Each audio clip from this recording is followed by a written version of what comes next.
नमस्कार प्रिय विद्यार्थियों, वीके नॉलेज इलेक्ट्रिकल में आप सभी का स्वागत है। न्यूज अपडेट लेकर एक बार फिर उपस्थित हूँ। वैकेंसी बड़ी शानदार है और आईटीआई होल्डर्स के लिए वैकेंसी है, लेकिन केवल उड़ीसा वालों के लिए। तो भाई अदर स्टेट वाले बच्चे स्किप कर सकते हैं। अब देखो बहुत सारे बच्चे आएंगे, ये अदर स्टेट के लिए नहीं है, तो देखो इसमें मेरा कोई दोष नहीं है ना भाई। इसके लिए जिम्मेदार मैं नहीं हूँ कि इसमें केवल ओडिशा वाले क्यों भर सकते हैं। मैंने तो आपका समय बचाया और शुरुआत में बोल दिया है कि ये केवल ओडिशा से जितने भी बच्चे देख रहे हैं उनके लिए ही है। तो अदर स्टेट वाले स्किप कर सकते हैं। बाकी पूरी डिटेल से बात करेंगे। अगर आप ओडिशा से देख रहे हैं तो हमारे इस वीडियो को जरूर सपोर्ट करें, प्लीज़ वीडियो को लाइक करें, चैनल को भी सब्सक्राइब कीजिएगा। हम इसी तरह का अपडेट कंटेंट और न्यूज नोटिफिकेशन इस चैनल पर आपको प्रोवाइड करवाते हैं। इस वैकेंसी की बेटर तैयारी आप कैसे कर सकते हैं और आपको इसका प्रीवियस पेपर कहाँ से मिलेगा, दोनों इंपॉर्टेंट बात इसी वीडियो में बताएंगे। सो कंप्लीट पूरा वीडियो आपको जरूर देखना है। आइए वैकेंसी पर एक नज़र डालते हैं, फिर चर्चा की शुरुआत करेंगे। देखो, ओरेडा के नाम से वैकेंसी आती है। कुछ दिन पहले इसका नोटिफिकेशन टेंडर जारी हुआ था, तभी मैंने आपको इन्फॉर्मेशन दी थी कि जल्दी इसमें वैकेंसी आ जाएगी। दरअसल ये ओडिशा का रिन्यूएबल एनर्जी सोर्स का है ना, डेवलपमेंट अथॉरिटी पूरा नाम है Odisha renewable energy development authority के नाम से। मतलब रिन्यूएबल एनर्जी सोर्स का एक डिपार्टमेंट है। अभी रिसेंटली ओपीटीसीएल में कंप्लीट हुआ है, वैकेंसी ओरेडा में आ गया। और सुनने में आ रहा है कि ओएचपीसी भी वैकेंसी करेगा। तो ओडिशा से अगर आप है तो भाई कंटिन्यूटी रखो, आपके लिए ये वैकेंसी है। वैसे तो ये लेटर 2-3 दिन पहले का है, 21 जुलाई का ये ऑर्डर है। आई होप कि आपने पहले इसको हो सकता है देख लिया होगा। आईटीआई होल्डर के नाम से इसमें जो वैकेंसी है उसके पोस्ट का नाम रखा गया है टेक्नीशियन। यहाँ पर टोटल 35 यानी 35 सीट है टेक्नीशियंस के लिए, जिसमें आईटीआई वाले भर सकते हैं। अगर आप इलेक्ट्रिशियन से है तो आपके लिए ग्रेट ग्रेट अपॉर्चुनिटी है। आइए एक डिटेल इस पर भी देख लेते हैं। सबसे पहले देखो, इलेक्ट्रिशियन टेक्नीशियन की जो सीटें हैं वो कितनी है। टेक्नीशियन के नाम से वैकेंसी है यहाँ पर। अनरिजर्व कैटेगरी के लिए यहाँ पर टोटल 17 सीट है माय डियर, यानी 6 वुमेन की है और 11 मेल कैंडिडेट के लिए है। ठीक है, 11 मेल और 6 फीमेल, टोटल आपकी यहाँ पर 17 सीटें हैं अनरिजर्व कैटेगरी में। उसके बाद में अगर मैं एसटी कैटेगरी की बात करूँ तो टोटल 8 सीटें हैं। इनमें से 3 सीट जो है वो फीमेल कैंडिडेट के लिए है, यानी 5 मेल कैंडिडेट की है और 3 फीमेल कैंडिडेट के लिए है। उसके बाद में 6 सीटें हैं एससी कैंडिडेट्स के लिए। इनमें से 4 सीट जो है वो महिला यानी सॉरी मेल कैंडिडेट यानी पुरुष वर्ग के लिए है और 2 सीट जो है वो फीमेल के लिए है। 4 सीट यहाँ पर एसईबीसी की भी है, उनमें से 1 फीमेल के लिए है, यानी 3 मेल कैंडिडेट की प्लस 1 फीमेल के लिए। तो देखो भाई, अगर आप ओडिशा से है, फीमेल कैंडिडेट है, तो मुझे लगता है शानदार अवसर है, अप्लाई ज़रूर करना। हाँ, वैसे तो सीटें कम है, लेकिन फिर भी अगर देखा जाए तो चलो भर्ती तो आई, उस हिसाब से आप जो है इसके कर सकते हैं। जूनियर असिस्टेंट की भी है, आप अगर देखना चाहें तो देख सकते हैं, लेकिन हमारे पास ज़्यादातर आईटीआई वाले बच्चे हैं भाई, तो हम उन्हीं के हिसाब से आपको अपडेट दे रहे हैं। आईटीआई वालों की एक ही वैकेंसी है टेक्निकल के नाम से। मेरे दोस्त आपको बता देता हूँ पे स्केल कितना रहेगा। बहुत शानदार पे स्केल है, मैं इसको अच्छा मानता हूँ। आईटीआई होल्डर बच्चों को अगर पहला पे स्केल 21,700 का मिल जाए, लेवल 5 कम नहीं होता मेरे दोस्त।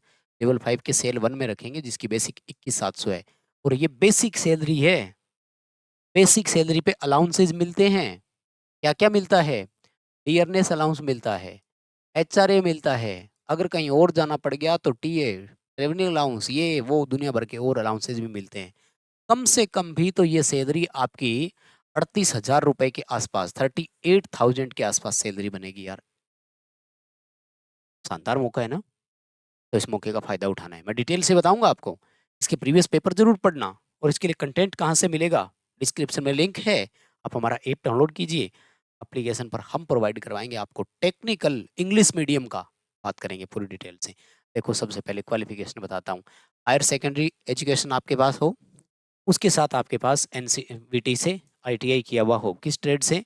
इलेक्ट्रिशियन ट्रेड से माय डियर, बाकी मैकेनिक और ईएसएम वालों को भी है। और एग्रीगेट मार्क्स जो है वो आपके 50% तो कम से कम होने चाहिए। अनरिजर्व और एसईबीसी कैटेगरी में अगर आप है तो 50% आपका होना चाहिए, और एससी एसटी अगर है तो उनके लिए 45% यानी 5% का रिलैक्सेशन दिया जाता है, जो कि हर बार ही देते आए हैं वो रिलैक्सेशन यहाँ, ठीक है सरकार। और ओडिशा पास सर्टिफिकेट देखो ये है क्वालिफिकेशन में क्या, he she must be able to read write and speak Odia, और उसके बाद में सेकेंडरी स्कूल में ओडिया लैंग्वेज होनी चाहिए। तो कुल मिलाकर के आपके पास क्वालिफिकेशन की क्या बात है, फॉर्म के लास्ट डेट से पहले पहले ये होनी चाहिए। तो अब बीच में कर भी नहीं सकते हो आप, तो कोई मतलब नहीं है आपका, ठीक है ना। और अगर मैं आपको एज का क्राइटेरिया बताऊं, है ना, तो सब फॉर्म भर सकोगे भाई, कोई नहीं रोकने वाला है तुम्हें। कैसे गुरुजी? अरे भाई टेक्नीशियन के लिए 18 साल से लेकर 42 ईयर तक भर सकेगा अनरिजर्व कैटेगरी वाला। उसके बाद सभी रिजर्व कैटेगरी को 5 5 5 5 साल की छूट है।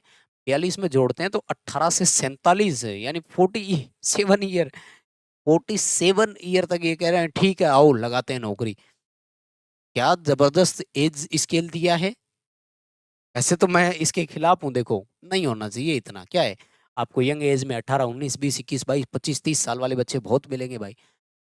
47 साल वाला नौकरी लग भी जाएगा तो 13 साल की नौकरी करेगा वो, फिर रिटायरमेंट हो जाएगा तो आउटपुट क्या मिलेगी डिपार्टमेंट को उससे। खैर चलो अच्छी बात है, मौका मिला है तो भाई फायदा लो। रिजर्वेशन केवल ओडिशा वाले बच्चों को ही मिलेगा, उसमें और कोई है नहीं अलग से। मेडिकल फिटनेस में कोई ज़्यादा कुछ नहीं है, और अदर कंडीशंस में कुछ नहीं है, ठीक है ना। सिलेक्शन क्राइटेरिया बता देता हूँ, ये है मेन आपका। अगर आप जूनियर टेक्नीशियन के लिए अप्लाई करते हैं, सॉरी टेक्नीशियन के लिए अप्लाई करते हैं, तो दो चीज़ें होगी। सीबीटी देना पड़ेगा पहले, और उसके बाद में होगा आपका स्किल टेस्ट। सीबीटी और स्किल टेस्ट दोनों तैयार हो जाओ। आपका जो सीबीटी होगा उसमें 100 क्वेश्चन रहेंगे, ठीक है ना। और उसमें रेशियो क्या रहेगा, टेक्नीशियन के लिए देखो 100 नंबर का क्वेश्चन आएंगे, 100 क्वेश्चन आएंगे जिसमें 60% जो है आपका टेक्निकल रहेगा, और बाकी 40% में English, Odia, GK, math, reasoning, सबको मिला करके 40%। अब देखो एक तरफ इतना सिलेबस, दूसरी तरफ इतना सिलेबस, और दोनों में से आ क्या रहा है, एक में 60% हिस्सा, 60% हिस्सा, एक में से 40% हिस्सा। तो डोमिनेटिंग पार्ट यही रहेगा ना, और चिंता करने की जरूरत नहीं है। डिस्क्रिप्शन में लिंक है, ऐप डाउनलोड करो। ये वाला कंटेंट हम देंगे आपको जो पूरा आपके पेपरों में आएगा, ठीक है ना। पेपर में और क्या रहने वाला है, तो 2 घंटे का आपका समय रहेगा, और कोई नेगेटिव मार्किंग नहीं होगी, और 3 गुना बुलाएंगे स्किल टेस्ट के लिए। टेक्नीशियन की मैं बात कर रहा हूँ यहाँ पर, ठीक है। और क्वालिफाइंग मार्क्स क्या है स्किल टेस्ट में, अनरिजर्व और SABC को 50% नंबर लाने पड़ेंगे, और रिजर्व कैटेगरी में 40% स्किल टेस्ट में आपको लाने पड़ेंगे। अगर एप्लीकेशन फीस की बात की जाए, तो अनरिजर्व कैटेगरी में यहाँ पर 500, और रिजर्व कैटेगरी में यहाँ पर 200 रुपए की फीस रखी, ठीक है सरकार। और ये आपको फॉर्म की फीस देने के बाद में मैं बता देता हूँ, एग्जाम सेंटर वगैरह उसमें ओडिशा में ही आएंगे सारा, ये देखो ठीक है। भुवनेश्वर और वो सारे है ना, बालांगीर, बालासोर, राउरकेला, जितने भी है आपके सब ओडिशा का ही रहने वाला है। मैं बता देता हूँ आपको क्रूशियल डेट। क्रूशियल डेट पर बताने के बाद अप्लाई करने के लिए oredaodisha.com ये ऑफिशियल वेबसाइट है, आप यहाँ से अप्लाई कर सकते हैं, ठीक है ना। और माय डियर ये रहा क्रूशियल डेट, जहाँ आपको ध्यान देने की सख्त जरूरत है। क्या चीज़ है देखो, डेट ऑफ स्टार्ट होने का तो 1 अगस्त 2025 से ऑनलाइन एप्लीकेशन स्टार्ट होंगे, और क्लोजिंग डेट जो है वो 31 यानी 31 अगस्त है, और सीबीटी जो है वो आपका 12 अक्टूबर 2025 को होगा, यानी इन्होंने आपको एक टेंटेटिव डेट भी दी है। अब आइए माय डियर मैं आपको बताता हूँ कि वो आपको कैसे मिलेगा। डिस्क्रिप्शन में लिंक है, ऐप डाउनलोड कीजिएगा। एप्लीकेशन पर हमने आपको एक लाइफ टाइम मेंबरशिप नाम से प्लान प्रोवाइड करवाया है, और इस लाइफ टाइम मेंबरशिप का रजिस्ट्रेशन केवल एक बार होता है। 114 रुपये के आसपास चार्ज आता है, एक ही बार लगेगा, वैलिडिटी रहेगी लाइफ टाइम। इसमें मिलते हैं आपको ऑल एग्जाम के PDFs, यानी इसमें आपको OPTCL के सारे पेपर मिलेंगे। इसके अलावा ओरिडा का OMC का एक पेपर पुराना है वो आपको मिल जाएगा। OHPC के पुराने पेपर है वो भी मिल जाएंगे। इसके अलावा इसरो के और भी पेपर्स है, और वो पेपर इंग्लिश में भी है, हिंदी में भी तो है क्योंकि ये सबके लिए है, लेकिन इंग्लिश में भी है। आपको इंग्लिश चाहिए, इंग्लिश में मिलेगा। और पेपर को PDFs को आप डाउनलोड कर सकते हैं, प्रिंट कर सकते हैं, सेव कर सकते हैं, सब कुछ। तो इसको आप सभी जरूर करें। डिस्क्रिप्शन में लिंक है, ऐप डाउनलोड कर लो। सेकंड मैं बताता हूँ आपको टेक्निकल कंटेंट की मैं बात करूँ, हालांकि हम आपको टेक्निकल इंग्लिश और रीजनिंग तीनों प्रोवाइड करवाते हैं इसके अंदर, लेकिन जो टेक्निकल है वो अब इंग्लिश में भी शुरू हो गया है। 3 चीज़ें मिलती है आपको, वीडियो, नोट्स और ऑनलाइन टेस्ट। टेस्ट बाइलिंगुअल है, हिंदी इंग्लिश दोनों में है। नोट्स हिंदी इंग्लिश दोनों में है, एंड रिटन। उसके बाद में नोट्स डिजिटल वाले भी है इंग्लिश में, और उसके बाद में वीडियो क्लासेस। तो वीडियो क्लासेस हिंदी का पूरा बैच मिलेगा, प्लस इंग्लिश मीडियम का नया बैच शुरू हो गया, जिसमें बोर्ड पे राइटिंग इंग्लिश में है, बताया इंग्लिश में जाता है, एक्सप्लेन इन इंग्लिश है। हाँ, कोर्स का नाम ओपीटीसीएल है, या ओडिशा की जरूरत नहीं, वो ओरिडा की जरूरत नहीं है। देखो, मैं कंसेप्ट और थ्योरी के साथ चलता हूँ। वो कंसेप्ट और थ्योरी क्या है कि जब हमारी क्वालिफिकेशन एक है, सिलेबस एक है, तो उसके लिए अलग अलग कोर्स क्यों? ओपीटीसीएल जेएमओटी में भी वही इलेक्ट्रिशियन आया था, यहाँ भी वही इलेक्ट्रिशियन है। कोर्स तो कोई भी हो ना। जिन बच्चों ने ओपीटीसीएल पहले ज्वाइन कर रखा है, उनको दोबारा से कुछ करने की जरूरत नहीं है, वो कंटिन्यू आप पढ़ते रहो। प्लीज वीडियो को लाइक करें। जितने भी बच्चे ओडिशा से देख रहे हैं, बताओ कहाँ से देख रहे हो भाई, लव फ्रॉम ओडिशा, ये कमेंट आना चाहिए, ताकि अदर स्टेट वाले बच्चों को पता लगे कि हाँ, ओडिशा वाले भी स्ट्रांग है। क्योंकि इस वीडियो पर अदर स्टेट वाले डिसलाइक करके भाग जाएंगे, तो आप हमें सपोर्ट कीजिए, पहुंचा दीजिए अपने दोस्तों तक ये वीडियो भी। बहुत धन्यवाद, शुक्रिया।